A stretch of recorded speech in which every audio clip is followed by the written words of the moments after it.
Here we have a demonstration program between two Allen Bradley PLCs, a master over here and a slave. And these two PLCs are communicating to each other through Ethernet. You can see the Ethernet hub right here and the cables, and we've got a third cable here coming over to our laptop.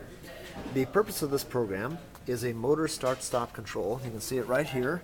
You can start and stop this motor. And when I say motor, it's nothing more than a light bulb. We're simulating motors. There we go, starting and stopping.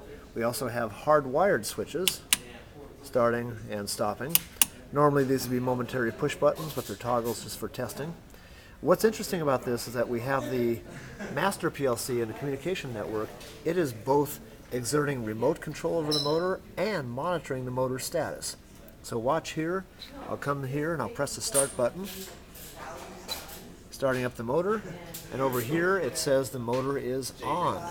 I come over here and I go to stop the motor, and now it says the motor is off. So this is reading the status of that through a network. Likewise, I can control. So here I can press start, and I've now started up my motor. Now over here I can press stop, and my motor turns off. So I do have true remote start, stop, and indication between these two PLCs. Taking a look at the program, first the slave PLC's program, which is this over here. This is actually doing the start-stop logic, the latching logic for the motor. So we see the momentary start button, the push button, a stop button. We also have a local HMI start and a local HMI stop, and a remote HMI stop button and start as well. So we've got all these contacts and set up to do the motor control logic. Now we're going to see what the master PLC looks like. So switching our program over here.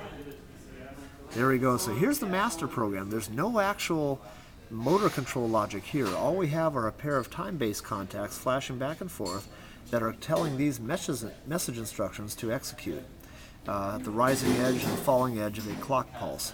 We've got one message instruction that's doing writing to the slave PLC, another one that's doing reading from the slave PLC. The write message is writing the control bits, the start and stop push button. That's coming from our HMI. The read instruction over here, what it's doing is reading the motor status. And that's our program set up. So it's a neat demonstration of Ethernet communication between two Micrologic PLCs using HMI control and indication of a motor, both in the remote and the local positions. So kind of a cool project. Took a while to get all the pieces together and working, but it's neat to see it run.